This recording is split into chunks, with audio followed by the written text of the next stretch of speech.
السلام علیکم دوستو، میرا نام ہے سردار نذیر اور آپ دیکھ رہے ہیں نذیر ٹی وی۔ اسلامی جمہوریہ پاکستان کہلوانے والے ملک کی بدقسمتی یہ ہے کہ یہاں پر عورت کو ایک پیسہ کمانے اور کسٹمر کو اٹریکٹ کرنے کے ٹول پر استعمال کیا جانے لگا ہے،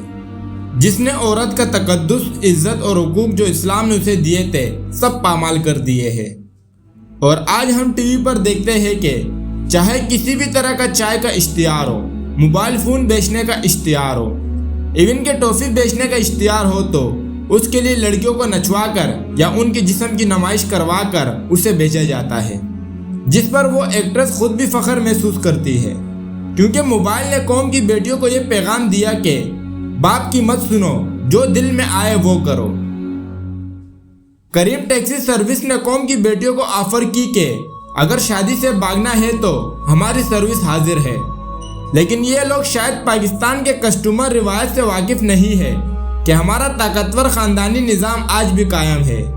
جہاں بیٹیاں یورپ کی طرح جوان ہوتے ہی جشن منا کر گھر سے باہر آزاد نہیں ہو جاتی، بلکہ وہ اپنے ماں باپ کا سہارا بنتی ہے، جو کہ ان ہوس کے پجاریوں کو بالکل بھی منظور نہیں۔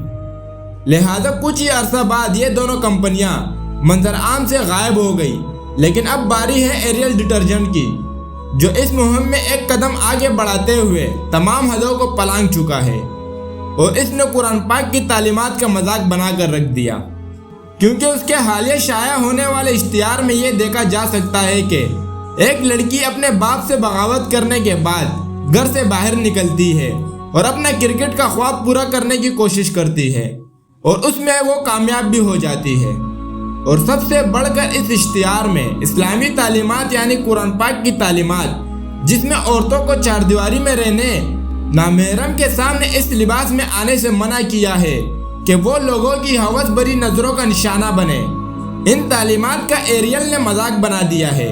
کیونکہ اس نے عورتوں کے گھروں میں رہنے کے قرآنی حکم کو نعوذ باللہ ایک داغ سے تشبیہ دی ہے، جسے دھونے کی ضرورت ہے، اور ایریل یہ کام کر سکتا ہے۔ اس سے پہلے بھی آپ کو یاد ہے کہ سرف ایکسل کے اشتہار میں اسی طرح کا ایک سلوگن متعارف کروایا گیا تھا کہ داغ تو اچھے ہوتے ہیں، جو شاید بہت سے لوگوں کے لیے ایک عام سے سلوگن اور اشتہار ہو سکتا ہے، لیکن اس کا نتیجہ یہ نکلا کہ بیکن ہاؤس کی نوجوان لڑکیوں نے دیواروں پر پیٹس لگا کر احتجاج شروع کر دیا، اور اب ان قرآنی احکامات کو جو عورتوں کو گھروں میں رہنے، پردہ کرنے اور ماں باپ کی فرمانبرداری کرنے کی تعلیمات دیتی ہے، ان تعلیمات سے بغاوت کرنے کے لیے اکسایا جا رہا ہے، یعنی ان تعلیمات کا کھلے عام مذاق بنایا جا رہا ہے، کیونکہ یہ سب کچھ جو اشتہار میں دکھایا جا رہا ہے دراصل یہ حقیقت نہیں۔ ہماری دنیا کی حقیقت اس سے بالکل مختلف اور برعکس ہے، کیونکہ اس سے ریلیٹڈ ایک سچی کہانی آج میں آپ کو سنانے جا رہا ہوں، جس کا ہر کردار حقیقی ہے، اور یہ اصل ہے نہ کہ کوئی ڈرامہ۔ یہ 23 مارچ 1997 کو پنجاب کے شہر ملتان میں پیدا ہونے والی حلیمہ نامی لڑکی کی کہانی ہے، جس کے والد لڑکیوں کے گھروں سے باہر نکلنے اور خاص طور پر کرکٹ کے سخت خلاف تھے، کیونکہ وہ مرد ہونے کے ناطے یہ جانتے تھے کہ ہمارا معاشرہ ہوس پرست اور لالچی بیڑیوں سے بھرا پڑا ہے۔ حلیمہ کی اس کے بعد کی کہانی بالکل ایسی ہی ہے جیسے اس ایڈورٹائزمنٹ میں دکھایا گیا ہے، یعنی جب اس کے والد اجازت نہیں دیتے تو اس کی ماں اس کی مدد کرتی ہے اور اپنے والد کی اجازت کے بغیر ٹریننگ کیمپ میں پہنچ جاتی ہے۔ حلیمہ ٹریننگ کیمپ میں مشغول ہے، اسی دوران میدان میں کھڑے ملتان کرکٹ کلب کے صدر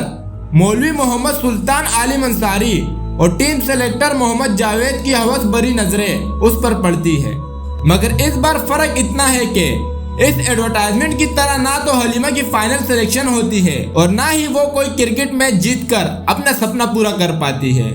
اس کے بجائے ان دنوں میں رمضان المبارک کے دن چل رہے تھے، اور حلیمہ اچانک انہی دنوں کے اندر زہر کھا کر اپنی جان دے دیتی ہے، کیونکہ اس کے چیف سلیکٹر اور کرکٹ کلب کے صدر کے ناجائز فرمائشوں اور ہوس پرستی کے آگے ہار کر اس نے اپنی جان لینے کا فیصلہ کیا، کیونکہ وہ جانتی ہے کہ واپس ناکام لوٹنے پر اس کے واپسی کا راستہ بھی بند ہو چکا ہے۔ لیکن کچھ دن میڈیا پر اس کی ہلکی پھلکی گفتگو کے بعد یہ واقعہ تاریخ میں اچانک کہیں دھندلا جاتا ہے، لیکن عقل والوں کے لیے اس میں آج بھی سبق ہے جو ان اشتہارات میں دکھائے جانے والے چکاچندیوں کو دیکھنے اور اس سے متاثر ہونے کے بعد حلیمہ کی طرح اپنی زندگیاں داؤ پر لگا لیتی ہے، جو کہ ان اشتہارات کا ایجنڈا ہے۔ کیا آپ جانتے ہیں کہ ایریل کے اس ایڈورٹائزمنٹ کا سلوگن کیا ہے؟ وہ یہ ہے کہ یہ جملے نہیں ہے بلکہ داغ ہے، اور ہم داغوں سے نہیں ڈریں گے، جس کے اندر جملوں سے مراد وہی قرآنی تعلیمات ہے جو عورتوں کو گھروں میں رہنے، پردہ کرنے اور ماں باپ کی فرمانبرداری کرنے کا حکم دیتے ہیں۔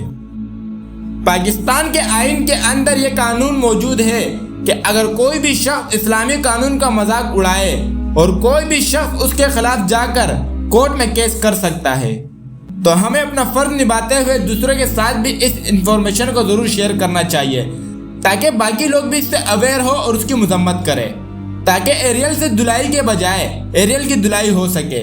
تب تک جب تک یہ معافی نہ مانگ لے اور ان کا حال دوسرے لوگوں کے لیے عبرت نہ بن جائے، ان لوگوں کے لیے جو بس پردہ رہ کر اس ایجنڈا پر کام کر رہے ہیں اور فورن فنڈنگ سے چلنے کے بعد اسلامی کلچر اور قوم کو تباہ کرنے کے لیے اس طرح کے ایڈورٹائزمنٹ جان بوجھ کر بنا رہے ہیں۔